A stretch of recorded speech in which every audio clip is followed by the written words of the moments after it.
ಇನ್ನಷ್ಟು ಜನರ ಅಭಿಪ್ರಾಯಗಳನ್ನು ಕೇಳೋದಕ್ಕೆ ಪ್ರಯತ್ನ ಮಾಡ್ತಾ ಇದ್ದೀನಿ. ಸರ್, ತಾವು ಸರ್ ಎಲ್ಲಿಯವರು? ಇಲ್ಲಿ ಕನಕಪುರದವರು. ತಮ್ಮ ಹೆಸರು ಸರ್? ಶ್ರೀನಿವಾಸ್ ಅಂತ. ಏನು ಕೆಲಸ ಮಾಡ್ತೀರಿ? ನಾವು ವ್ಯವಸಾಯ ಮಾಡ್ತಾ ಇದ್ದೀವಿ. ಓಕೆ ಸರ್, ಈಗ ಪ್ರಸಕ್ತ ರಾಜಕೀಯ ವಿದ್ಯಮಾನಗಳನ್ನು ನೋಡ್ತಾ ಇದ್ರೆ 2.5 ವರ್ಷ ಆದ ಬಳಿಕ ಡಿ ಕೆ ಶಿವಕುಮಾರ್ ಅವ್ರಿಗೆ ಅವಕಾಶ ಸಿಗಬೇಕಾಗಿತ್ತು ಅಂತ ಭಾಳಷ್ಟು ಬಲವಾದಂತಹ ಒಂದು ಒತ್ತಡಗಳು ಕೂಡ ಬಂದವು. ಕಾಂಗ್ರೆಸ್ ಹೈಕಮಾಂಡ್ ಸ್ಪಷ್ಟವಾದಂಥ ಒಂದು ನಿರ್ಧಾರ ತೆಗೆದುಕೊಳ್ಳಿಲ್ಲ. ಡಿ ಕೆ ಶಿವಕುಮಾರ್ ಅವ್ರಿಗೆ ಅವಕಾಶಗಳು ಸಿಗಬೇಕಾ ಅಂತ? ಸಿಗಬೇಕು. ಅವರು ರಾಜ್ಯಕ್ಕೆ ಮುಖ್ಯಮಂತ್ರಿ ಆದರೆ ಇನ್ನೂ ತುಂಬ ಅಭಿವೃದ್ಧಿ ಕಾರ್ಯ ಮಾಡ್ತಾರೆ. ಹಾಗಾಗಿ ಅವ್ರಿಗೆ ಅವಕಾಶ ಸಿಗಬೇಕು, ಹೈಕಮಾಂಡ್ ಕೊಡಲೇಬೇಕು ಅಂತ ನಮ್ಮ ಒತ್ತಾಯ. ಡಿ ಕೆ ಶಿವಕುಮಾರ್ ಅವರು ಕೇವಲ ಕನಕಪುರಕ್ಕಷ್ಟೇ ಸೀಮಿತ ಆದಂಥವರಲ್ಲ. KPCC ಅಧ್ಯಕ್ಷರಾಗಿ ಭಾಳಷ್ಟು ಸಮಸ್ಯೆಗಳನ್ನು ಎದುರಿಸ್ಕೊಂಡು ಅದಾದಮೇಲೆ KPCC ಅಧ್ಯಕ್ಷರಾದರು. ತದಬಳಿಕ ಪಕ್ಷವನ್ನು ಕೂಡ ಅಧಿಕಾರಕ್ಕೆ ತಂದರು. ಆದರೆ ಯಾವ ಕಾರಣಕ್ಕೋಸ್ಕರ ಡಿ ಕೆ ಶಿವಕುಮಾರ್ ಅವರನ್ನು ಕಾಂಗ್ರೆಸ್ ಹೈಕಮಾಂಡ್ ತಡ ಮಾಡ್ತಿದೆ ಅಂತ ಹೇಳ್ಬಿಟ್ಟು ನೀವು ಕನಕಪುರದ ಮತದಾರರಾಗಿ ಇದನ್ನು ಯಾವ ರೀತಿ ನೋಡ್ತಾ ಇದ್ದೀರಾ ಅಂತ?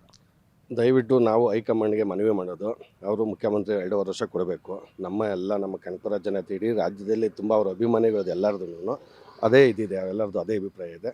ದಯವಿಟ್ಟು ಅವ್ರಿಗೆ ಹೈಕಮಾಂಡ್ಗೆ ನಾವೆಲ್ಲ ರಿಕ್ವೆಸ್ಟ್ ಮಾಡ್ತೀವಿ. ಅಂದರೆ ಮುಂದಿನ ದಿನಗಳಲ್ಲಿ ನೋಡ್ಬೇಕು. ಇನ್ನೂ ಸಂಪೂರ್ಣವಾಗಿ ಏನು ಹೇಳಲಿಲ್ಲ, ಕೊಡೋಕ್ಕಾಗೋದಿಲ್ಲ ಅಂತೇನು ಸಂಪೂರ್ಣವಾಗಿ ಹೇಳಲಿಲ್ಲ. ನೋಡೋಣ, ಮುಂದಿನ ದಿನಗಳಲ್ಲಿ ಅವ್ರಿಗೆ ಕೊಟ್ಟರೆ ತುಂಬ ಒಳ್ಳೆಯದು, ನಮಗೆಲ್ರಿಗೂ ತುಂಬ ಖುಷಿಯಾಗುತ್ತೆ. ನಾವು ಆಶಿಸ್ತೀವಿ ಅವ್ರಿಗೆ ಕೊಡಲೇಬೇಕು ಅಂತ. ನಾವು ಒತ್ತಾಯ ನಮ್ಮ ಮನಸ್ಪೂರ್ವಕವಾಗಿ ಅವ್ರು ಮಾಡಿರೋಂಥ ಅಭಿವೃದ್ಧಿ ಕಾರ್ಯ. ಆಮೇಲೆ ಈ ಕನಕಪುರದಲ್ಲಿ ತುಂಬ ಕೆಲಸ ಆಗಿದೆ, ಯಾವ ತಾಲೂಕಲ್ಲೂ ಇಷ್ಟು ಕೆಲಸ ಆಗಿಲ್ಲ. ಪ್ಲಸ್ಸು ಮಹಾತ್ಮ ಗಾಂಧಿ ನರೇಗಾ ಯೋಜನೆಯಲ್ಲಿ ಇಡೀ ರಾಷ್ಟ್ರಕ್ಕೆ ನಂಬರ್ 1 ಇಲ್ಲಿ ಕೆಲಸ ಚೆನ್ನಾಗಿ ಮಾಡ್ತಿದೆ ಅವರು. ಮತ್ತು ನಮ್ಮ ಡಿ ಕೆ ಸುರೇಶನ್ ಅವರು ತುಂಬ ಒಳ್ಳೊಳ್ಳೆ ಕೆಲಸ ಮಾಡಿದ್ದಾರೆ. ದಯವಿಟ್ಟು ಅವರಿಗೆ ಸಿಗಲೇಬೇಕು ಅಂತ ನಮ್ಮ ಆಶಯ. ಕನಕಪುರದಲ್ಲಿ ನಾನು ಬೆಳಗ್ಗೆಯಿಂದ ನೋಡ್ತಾ ಇದ್ದೀನಿ, ಮಧ್ಯಾಹ್ನದ ಮೇಲೆ ಬಂದಿದೆ ಕನಕಪುರಕ್ಕೆ. ಎಲ್ಲೂ ಕೂಡ ಬೇರೆ ಪಕ್ಷದ ಕಾರ್ಯಕರ್ತರು ಕಾಣಿಸ್ತಾ ಇಲ್ಲ. ಏನು ಬೇರೆ ಪಕ್ಷಗಳ ಮುಕ್ತ ಮಾಡಿಬಿಟ್ಟಿದ್ದಾರೆ ಕನಕಪುರದಿಂದ? ಈ ಬಾರಿ 2023 ಚುನಾವಣೆಯಲ್ಲಿ ನಮ್ಮ ರಾಜ್ಯದಲ್ಲಿ ಅಶೋಕ್ ಹಿಂದೆ ಉಪಮುಖ್ಯಮಂತ್ರಿಯಾಗಿದ್ದರು. ಪ್ಲಸ್ ಅವರು ಅಂಥ ಇವಾಗ ವಿರೋಧ ಪಕ್ಷದ ನಾಯಕರು ಅವ್ರು ನಿಂತ್ಕೊಂಡಾಗೇನೇ 1,22,000 ಲೀಡಲ್ಲಿ ನಾವು ಡಿ ಕೆ ಶಿವಕುಮಾರ್ನ ಗೆಲ್ಸಿದ್ದೀವಿ. ಬೇರೆ ಪಕ್ಷದ ಇನ್ನು ಮುಂದಿನ ದಿನಗಳಲ್ಲಿ ಯಾವುದು ಪಕ್ಷಗಳು ಇರಲ್ಲ ಅಂತ ನನ್ನ ಅಭಿಪ್ರಾಯ ಇಲ್ಲಿ ಕನಕಪುರದಲ್ಲಿ.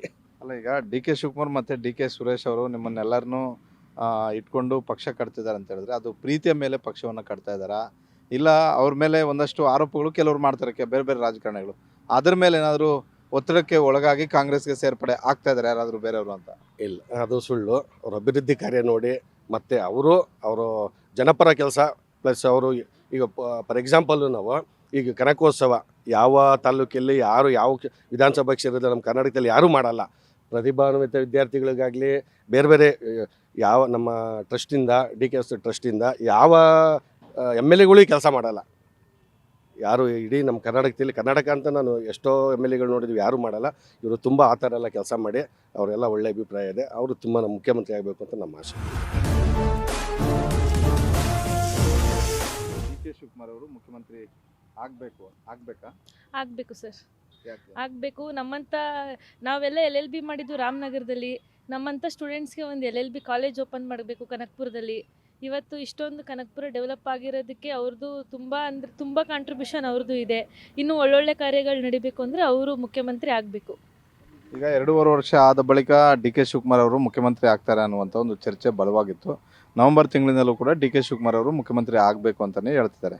ಆದರೆ ಇನ್ನೂ ಕೂಡ ಕಾಂಗ್ರೆಸ್ ಹೈಕಮಾಂಡ್ ಸ್ಪಷ್ಟವಾದಂಥ ಒಂದು ನಿರ್ಧಾರವನ್ನು ತೆಗೆದುಕೊಳ್ಳೋಕೆ ಮುಂದಾಗ್ತಿಲ್ಲ. ಮತ್ತೊಂದು ಕಡೆ ಡಿ ಕೆ ಶಿವಕುಮಾರ್ ಅವರು ನಿನ್ನೆ ಹೇಳಿರುವಂಥದ್ದು, ನಮ್ಮವರೇ ನಮಗೆ ಚೂರಿ ಆಗ್ತಿದ್ದಾರೆ, ಬೆನ್ನಿಗೆ ಚೂರಿ ಆಗ್ತಿದ್ದಾರೆ ಅಂತ. ಅದರಲ್ಲಿ ಪ್ರಮುಖವಾಗಿ ಮಾಜಿ ಪ್ರಧಾನಿ ದೇವೇಗೌಡರು ಮತ್ತು ಕುಮಾರಸ್ವಾಮಿ ಅವರೇ ಬೆಳಗ್ಗೆ ಎದ್ದರೆ ಸಾಕು ನನ್ನ ವಿರುದ್ಧ ಮಾತಾಡ್ತಾರೆ ಅಂತ ಹೇಳ್ಬಿಟ್ಟು. ಡಿ ಕೆ ಶಿವಕುಮಾರ್ ಅವ್ರಿಗೆ ಇಂಥ ಸಮಸ್ಯೆಗಳಿಂದ ಮುಖ್ಯಮಂತ್ರಿ ಸ್ಥಾನ ಸಿಗ್ತಾ ಇಲ್ವಾ? ಹೌದು ಸರ್, ಅವರು ಇಲ್ಲಿವರೆಗೂ ಏನು ಕೊಟ್ಟಿದ್ದಾರೆ ಪೋಸ್ಟ್, ಅವ್ರಿಗೆ ಆ ಪೋಸ್ಟ್ಗೆ ಪ್ರಾಮಾಣಿಕತೆಯಿಂದ ಕೆಲಸ ಮಾಡಿದ್ದಾರೆ. ಇನ್ಮೇಲೆ ಮುಖ್ಯಮಂತ್ರಿ ಆದರೂ ಒಳ್ಳೊಳ್ಳೆ ಕೆಲಸಗಳು ಮಾಡ್ತಾರೆ ಅಂತ ಜನರೆಲ್ಲ ಅಭಿಪ್ರಾಯ ಪಟ್ಟಿದ್ದಾರೆ. ಮುಖ್ಯಮಂತ್ರಿ ಆಗಬೇಕು ಅವರು.